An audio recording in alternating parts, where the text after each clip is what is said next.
অসুররূপী বৃষ্টিতে ভিজল বিসর্জন আর হাসি মুছে বিষাদের সুর শিলিগুড়ির হকারদের গলায়। শরতের আকাশে মেঘের ভেলা, কাশ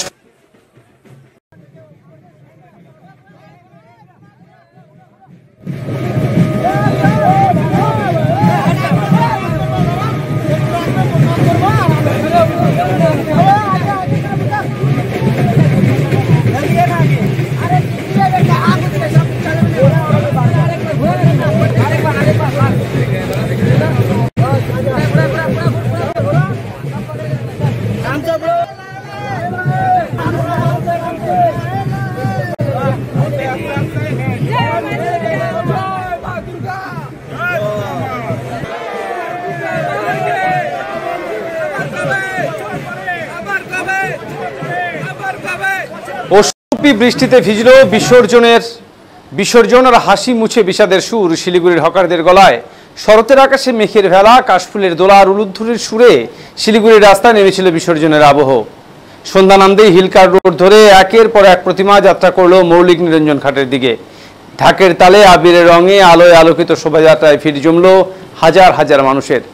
দশমীর এই মহা উৎসব শহরবাসীর কাছে যেমন আনন্দমুখর, তেমনি আবার একাংশের কাছে বয়ে আনলো অদৃশ্য বিষাদ।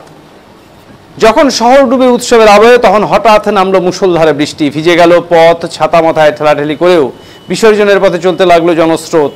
কিন্তু ভিড়ের আড়ালে ঢাকা পড়ে গেল আরেক চিত্র, হকারদের মুখে অসহায়তার ছাপ। যাদের রোজগার এই উৎসবের রাতেই হয়তো দ্বিগুণ, বৃষ্টির কারণে তাদের সেই আশা যেন ভেসে গেল জলে। এমনই বিষাদের সুর শোনা গেল হকারদের মুখে।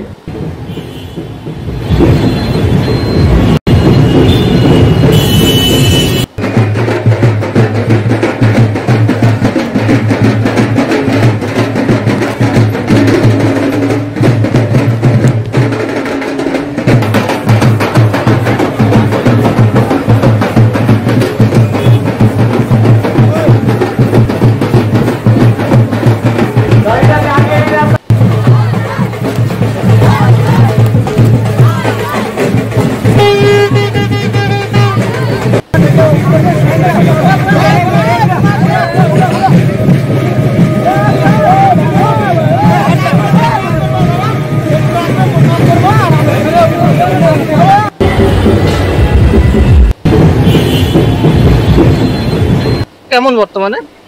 দাদা খুব খারাপ। কেন, কি কারণ? বেচা কেনা নাই। কত বছর ধরে দোকান করছেন? 12 বছর। 12 বছর। এখানে আসা হয়? হ্যাঁ, হয় সেরকম না, সেই হারে। কারণ কি, কেন নিচ্ছে না কেন? বুঝতে পারি না কেন নিচ্ছে না। না, ক্ষতি হয়, ক্ষতি না। কোথা থেকে আসছেন আপনি? ভানুনগর। আপনার নাম? নিতেন দাস। কেমন বর্তমানে? 2 বছর। 2 বছর বিক্রি হচ্ছে না। কেন? এই যে বৃষ্টি। প্রত্যেক বছর দশমীতে আসা হয়? প্রতি বছর না, 2 বছর। 2 বছর ধরে আসতেছো? হ্যাঁ। তো দশমীটা ইচ্ছা থাকে যে বিক্রি হবে? ক্ষতি হবে? হ্যাঁ, এই যে ক্ষতি তো হলোই। কিসের জন্য বিক্রি হচ্ছে না কেন? হচ্ছে না, এই যে বৃষ্টি। লোকজন কি করে। কোথা থেকে আসছো? হ্যাঁ, কোথা থেকে আসছো? আসছি পূর্ব মাতাবার। নাম কি? আমার নাম বকুল, ইসলামপুর। কত বছর? 35। প্রত্যেক বছর আসেন এখানে? হ্যাঁ, প্রতি বছর। আছে বাজার? ও আর্ধেকে হয়। কেন? নাই, বাজার একদম ডাউনে আছে। কেন? বিক্রি নাই। কি হয়েছে, বিক্রির ব্যাপারটা নাই, একদম বিক্রি নাই। কি হবে এরকম আশা থাকে? আশা তো করেছিলাম, তো তাও তো নাই। হ্যাঁ, এই তো 8টার সময় থেকে বৃষ্টি হচ্ছে এখন এখানে। কিভাবে চলবে?